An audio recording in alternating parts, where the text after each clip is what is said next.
പ്രിയ ദൈവത്തിൻ്റെ അതിപരിശുദ്ധ നാമം വാഴ്ത്തപ്പെടുമാറാകട്ടെ. കർത്താവിൽ പ്രിയ വിശ്വാസികളെ സമൂഹമേ കുഞ്ഞുങ്ങളെ, നിങ്ങളെ ഏവരെയും വളരെ വിനീതമായി പ്രഭാത വചനത്തിലേക്ക് സ്വാഗതം ചെയ്യുന്നു. ഇന്നത്തെ ദിവസത്തിൻ്റെ പ്രത്യേകത എന്ന് പറയുന്നത് ഈ മാസത്തെ 11-ാമത്തെ ദിവസം, ഈ വർഷത്തെയും 11-ാമത്തെ ദിവസം. ഈ ആരാധന വർഷത്തിലെ 11-ാമത്തെ ഞായറാഴ്ചയാണ് ഇന്ന്. ധനഹായ്ക്ക് ശേഷം വരുന്ന ആദ്യത്തെ ഞായറാഴ്ച. ഇന്ന് വിശുദ്ധ കുർബാനയിൽ എവൻഗേലിയോൻ മേശയിൽ വായിച്ചു കേൾക്കാൻ പോകുന്നതായ വേദഭാഗം വിശുദ്ധ മത്തായി ശ്ലീഹായുടെ സുവിശേഷം 4-ാം അധ്യായം 12 മുതൽ 22 വരെയുള്ള വേദഭാഗം ആണ്.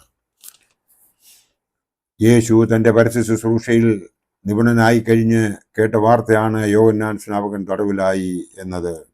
തിരുവെഴുത്തിൻ പ്രകാരമാണ് അത് സംഭവിച്ചതെന്ന് അറിയാമായിരുന്ന യേശു തൻ്റെ പിതാവിൻ്റെ ഇഷ്ടങ്ങൾ നിർവഹിക്കുന്ന ജോലിയിൽ മുഴുകിയതായിട്ട് നമുക്ക് ഇവിടെ കാണുവാൻ സാധിക്കും. 15-16 വാക്യങ്ങൾ നോക്കുമ്പോൾ, ഇരുട്ടിലിരിക്കുന്ന ജനം വലിയൊരു വെളിച്ചം കണ്ടു. മരണത്തിൻ്റെ ദേശത്തിലും നിഴലിലും ഇരിക്കുന്നവർക്ക് പ്രകാശം ഉദിച്ചു എന്ന് യെശയ്യാ പ്രവാചകൻ മുഖാന്തരം അരുളി ചെയ്തത് നിവൃത്തിയാകുവാൻ ഇടവന്നു എന്ന് നമുക്ക് ഇവിടെ മനസ്സിലാകും. 18-ാം വാക്യത്തിൽ പ്രകാരം പറയുന്നവൻ ഗലീലാ കടൽപ്പുറത്ത് നടക്കുമ്പോൾ പത്രോസ് എന്ന പേരുള്ള ശീമോൻ അവൻ്റെ സഹോദരനായ അന്ത്രോസ് എന്നിവരെ കാണുകയും തന്നോടൊപ്പം ചേർക്കുകയും ചെയ്തതായി നമുക്ക് ഇവിടെ കാണാൻ സാധിക്കും.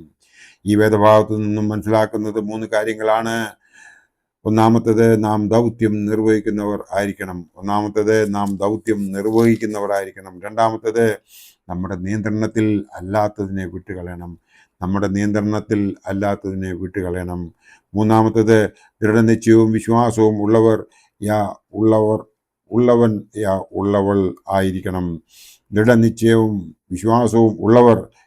ആയിരിക്കണം. ഉള്ളവൾ ആയിരിക്കണം.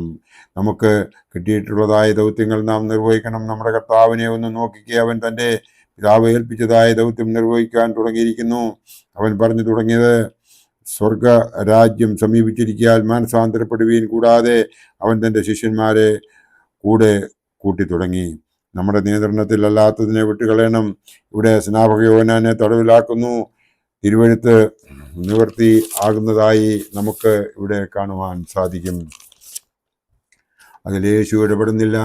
നാമും നമ്മുടെ നിയന്ത്രണത്തിൽ ഇല്ലാത്തതിനെ വിട്ടുകളയുകയാണ് എങ്കിൽ സമാധാനമുണ്ടാകും എന്നത് മനസ്സിലാക്കുകയും അതിനുവണ്ണം പ്രവർത്തിക്കുകയും ചെയ്യുകയാണ് വേണ്ടത്. മൂന്നാമതായി, ദൃഢനിശ്ചയം നമുക്കുണ്ട് എങ്കിൽ, വിശ്വാസം നമുക്ക് ഉണ്ട് എങ്കിൽ, നമ്മുടെ ദൗത്യം നാം നിർവഹിക്കുകയും അതിൽ ഉറച്ച് നിൽക്കുകയും വേണം. ജീവിതം സഫലമാകണമെങ്കിൽ 5 കാര്യങ്ങളിൽ നാം ശ്രദ്ധ ചെലുത്തണം. മറ്റുള്ളവർ എന്ത് വിചാരിക്കും? ആ ചിന്ത വിട്ടിട്ട് നാം എന്താണ് ചെയ്യേണ്ടത്? നമ്മെ ദൈവം എന്ത് ചെയ്യുവാനാണ് ഏൽപ്പിച്ചിരിക്കുന്നത് എന്ന് മനസ്സിലാക്കി നാം പ്രവർത്തിക്കുകയാണ് വേണ്ടത്. രണ്ടാമത്തേത്, നമ്മുടെ ദൗത്യത്തിൽ നാം മനസ്സ് കേന്ദ്രീകരിച്ച് അതിനെ വിജയിപ്പിക്കുകയാണ് വേണ്ടത്. നമ്മുടെ കുഞ്ഞുങ്ങളെ വിശ്വാസത്തോടുകൂടി വളർത്തുകയാണ് നാം ചെയ്യേണ്ടത്. അവർക്ക് ശരിയായ വിദ്യാഭ്യാസം നൽകുകയാണ് നാം വേണ്ടത്. അനുസരണയുള്ളവരായി വളരത്തക്കവണ്ണം നാം സ്വയം മാതൃക ആയിരിക്കണം. മൂന്നാമത്തെ കാര്യമെന്ന് പറയുന്നത്, ചില കാര്യങ്ങൾ വിട്ടുകളയുവാനുള്ള മനോഭാവം നമ്മുടെ ഉള്ളിൽ ഉണ്ടായിരിക്കണം. അതായത്, മറ്റുള്ളവർക്ക് എതിരായി കള്ളസാക്ഷ്യം പറയാതിരിക്കുക, മറ്റുള്ളവരുടെ വസ്തുവകകൾ കരസ്ഥമാക്കുവാനുള്ള ആഗ്രഹം ഒഴിവാക്കുക, മറ്റുള്ളവരുടെ അഭിവൃദ്ധിയിൽ അസൂയപ്പെടാതിരിക്കുക. 4-ാമത്തെ കാര്യമെന്ന് പറയുന്നത്, നെഗറ്റീവ് വൈബ്സിനെ ഇല്ലാതെയാക്കുക. അതായത്, ദുശ്ചിന്തകളെ അകറ്റി നിർത്തുക, ദുഷിച്ച കൂട്ടുകെട്ടുകൾ ഒഴിവാക്കുക, നല്ലത് മാത്രം ചിന്തിക്കുക.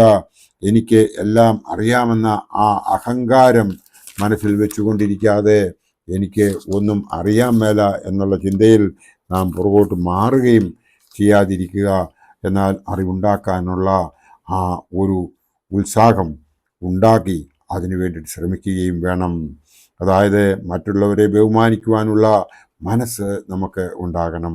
ആയതിനാൽ ബുദ്ധിയുള്ള ആ 5 കന്യകമാരെ പോലെ ജീവിതത്തിൽ പ്രവർത്തിക്കുവാൻ നമുക്ക് ഇടയാകണം. അതിനുവേണ്ടി നാം ചെയ്യേണ്ടത് ദൈവത്തിൽ ആശ്രയിക്കുകയാണ് വേണ്ടത്. എപ്പോഴും പ്രാർത്ഥിച്ചുകൊണ്ടിരിക്കുകയാണ് വേണ്ടത്. നല്ലത് പ്രവർത്തിക്കുകയാണ് വേണ്ടത്. നല്ലത് മാത്രം കാക്ഷിക്കുകയാണ് വേണ്ടത്. നല്ലത് മാത്രം മറ്റുള്ളവർക്ക് വേണ്ടി ചെയ്യുകയാണ് നാം ഓരോരുത്തരും ചെയ്യേണ്ടത്. ഇന്നത്തെ വേദഭാഗത്ത് നാം കണ്ടതായ 3 കാര്യങ്ങളുണ്ട്. ഒന്നാമത്തേത് നാം ദൗത്യം നിർവഹിക്കുന്നവർ ആയിരിക്കണം. രണ്ടാമത്തത് നമ്മുടെ നിയന്ത്രണത്തിലല്ലാത്തതിനെ നാം വിട്ടുകളയണം. മൂന്നാമത്തത് ദൃഢനിശ്ചയവും വിശ്വാസവും ഉള്ളവൾ ആയിരിക്കണം. ഈ 3 കാര്യം നാം മനസ്സിൽ ഉറപ്പിച്ചുകൊണ്ട് മുമ്പോട്ട് നീങ്ങുന്നുവെങ്കിൽ ഈ ലോകത്തിൽ നമ്മൾ സക്സസ് ആകും എന്നതിന് 2 അഭിപ്രായം ഉണ്ടാകുകയില്ല. അതിനായി നാം നമ്മെ തന്നെ ഒന്ന് തിരുത്തി കർത്താവ് കാണിച്ചു തന്നതായ വഴിയിലൂടെ യാത്ര ചെയ്യുന്നുവെങ്കിൽ, നമ്മുടെ പിതാക്കന്മാർ നമുക്ക് ഉപദേശിച്ചതായ ആ വഴികളിലൂടെ നാം യാത്ര ചെയ്യുന്നുവെങ്കിൽ, നമ്മുടെ വേദപുസ്തകം വായിച്ച് ഗ്രഹിച്ച് അതിന് പ്രകാരം നാം ജീവിക്കുന്നുവെങ്കിൽ, നമ്മുടെ എല്ലാ നല്ല ആവശ്യങ്ങളും അവൻ്റെ മുമ്പിൽ അർപ്പിക്കുകയും അവൻ ചെയ്തു തന്നിട്ടുള്ളതായ കൃപാവരങ്ങൾക്ക് വേണ്ടിയിട്ട് നമ്മൾ നന്ദി അർപ്പിക്കുകയും ചെയ്യുകയും, അതോടൊപ്പം തന്നെ ഭക്തിഗാനങ്ങൾ വളരെ മനസ്സിരുത്തി പാടുകയും അത് ഒരു മാതൃകയായി നമ്മുടെ അടുത്ത തലമുറയ്ക്ക് കാട്ടിക്കൊടുക്കുകയും, നമ്മുടെ പിതാക്കന്മാർ നമ്മെ ഉപദേശിക്കുന്നതായ വഴിയിലൂടെ നമ്മൾ സഞ്ചരിക്കുകയും, സഭയുടെ ചട്ടക്കൂട്ടിൽ നിന്നുകൊണ്ട് ഉദാശകളിൽ സംബന്ധിച്ചുകൊണ്ട് നാം ഓരോരുത്തരും ജീവിക്കുന്നുവെങ്കിൽ, ബാക്കിയുള്ള ജീവിതം ആത്മീയമായി നമുക്ക് ജീവിക്കുവാൻ സാധിക്കും. വിശ്വാസത്തോടുകൂടി ദൈവത്തെ ഉള്ളിൽ സ്വീകരിക്കുവാൻ നമുക്ക് സാധിക്കും. ആ ശക്തി കൊണ്ട് നല്ലൊരു ക്രിസ്ത്യാനിയായിട്ട് ജീവിച്ച് ഈ ലോക ജീവിതം സഫലമാക്കുവാൻ നമുക്ക് സാധിക്കും. അതിനായിട്ട് ദൈവം നമ്മളെ എല്ലാവരെയും അനുഗ്രഹിക്കട്ടെ. എൻ്റെ വാക്കുകൾ ഇവിടെ ഉപസംഹരിക്കട്ടെ. നന്ദി, നമസ്കാരം. എല്ലാവർക്കും ഈ ഒരു നല്ല ഞായറാഴ്ച ആശംസകൾ അറിയിക്കുന്നു. ദൈവം അനുഗ്രഹിക്കട്ടെ.